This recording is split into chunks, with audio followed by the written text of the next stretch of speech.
Assalamualaikum warahmatullahi wabarakatuh. Perkenalkan, nama saya Amilatus Solihah. Saya dari Prodi Hukum Ekonomi Syariah, Fakultas Agama Islam, Universitas Hasyim As'ari Tebuireng Jombang. Di sini saya akan sedikit membahas mata kuliah pengantar ilmu hukum dengan materi hak dan kewajiban, di mana materi ini sudah dijelaskan oleh Bu Nini kemarin pada pertemuan ke-10.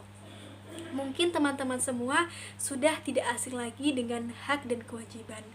Namun menurut saya tidak sedikit pula orang-orang yang kurang cakap dalam memahami arti hak dan kewajiban. Kebanyakan masyarakat Indonesia mengartikan bahwa hak ialah di mana di dalam sebuah cerita ada seseorang yang melakukan kesalahan dan datanglah beberapa orang untuk menghakiminya. Karena orang tersebut merasa benar dan bahwa inilah hakku, dengan alasan agar orang yang salah mengalami atau mempunyai efek jera. Namun bukan seperti itu. Jadi hak ini sebenarnya apa sih? Jadi hak adalah sesuatu yang mutlak menjadi milik kita dan penggunaannya pun tergantung kepada diri kita sendiri. Namun bukan berarti menghakimi seseorang itu menjadi hak milik kita. Jadi apa sih yang menjadi hak milik kita? Dalam hukum ada beberapa contoh hak, yakni yang pertama, kita diberi kebebasan untuk memilih agama dan kepercayaan. Sebagaimana kalimat tersebut sudah termaktub pada Pancasila, sila pertama yang berbunyi, ketuhanan yang Maha Esa.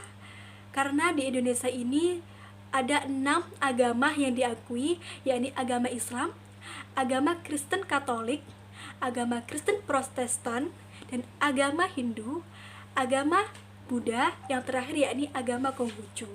Yang kedua yakni kita berhak mendapat perlindungan yang sama.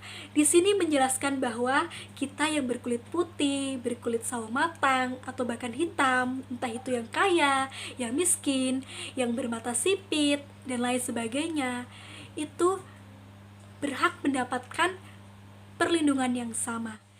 Yang ketiga yakni kita berhak memperoleh pendidikan dan pengajaran yang sama.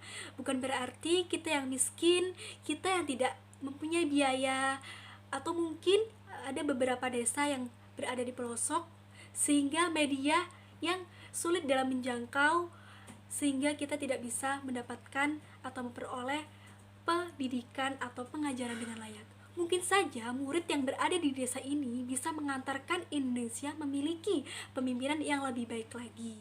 Yang keempat yakni kita berhak memperoleh kedudukan yang sama di mata hukum dan di dalam pemerintahan. Ini bagian yang terpenting. Kenapa saya menyinggung ini bagian terpenting? Karena biasanya pemerintahan sedikit kurang adil dalam menghukumi sebuah masalah hanya karena melihat dari latar belakang orang tersebut.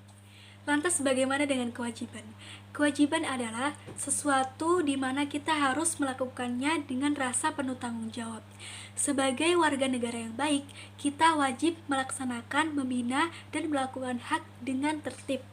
Sebagaimana hak dan kewajiban ini sudah diatur di dalam Undang-Undang 1945. Jadi apa saja sih yang menjadi kewajiban kita? Saya pribadi sebagai seorang mahasiswa dan seorang santri berkewajiban untuk melaksanakan di 2 tempat, yaitu kampus dan pondok pesantren. Jadi saya harus bisa membagi waktu tersebut. Yang kedua yakni kita berkewajiban membela negara. Bukan berarti kita membela negara harus turun ke jalan ikutan demo sehingga dapat menimbulkan kekerasan fisik. Cukup dengan kita memelihara budaya-budaya Indonesia. Pada pertemuan terakhir kemarin, saya berkesempatan untuk bertanya kepada Ibu Nini, seperti apa sih sebenarnya bela negara? Karena kita sudah sering ya mendapat materi bela negara di bangku SMP, SMA, atau bahkan SD. Kita sering sekali menemui hak dan kewajiban bela negara. Jadi apa sih yang dimaksud dengan hak kewajiban membela negara itu sendiri? Jadi pada tahun 2007, antara 2007 sampai 2012, ternyata Reok Ponorogo itu termasuk budaya Indonesia ya, diklaim oleh negara Malaysia. Seperti inilah yang saya maksud, kita sebagai warga negara yang baik bisa menjaga kebudayaan Indonesia. Bukan berarti kita harus demo, kita harus membuat kerusuhan di jalan, seperti itu. Sebenarnya masih banyak lagi kewajiban-kewajiban yang harus kita lakukan, termasuk mematuhi protokol kesehatan, karena sekarang kita berada dalam pandemi COVID-19.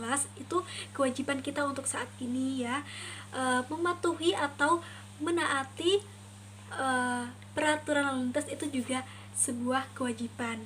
Dan membayar pajak tepat waktu itu juga termasuk kewajiban kita sebagai warga negara yang baik. Sebenarnya kita sebagai mahasiswa, agent of change, itu perlu melakukan edukasi atau pengarahan terhadap masyarakat agar masyarakat tidak salah lagi dalam mengartikan hak dan kewajiban. Mungkin hanya ini yang dapat saya sampaikan. Mohon maaf sekali apabila penjelasan tadi kurang jelas atau tidak runtut, karena inilah yang saya pahami dan inilah menurut saya. Sekian, terima kasih. Wassalamualaikum warahmatullahi wabarakatuh.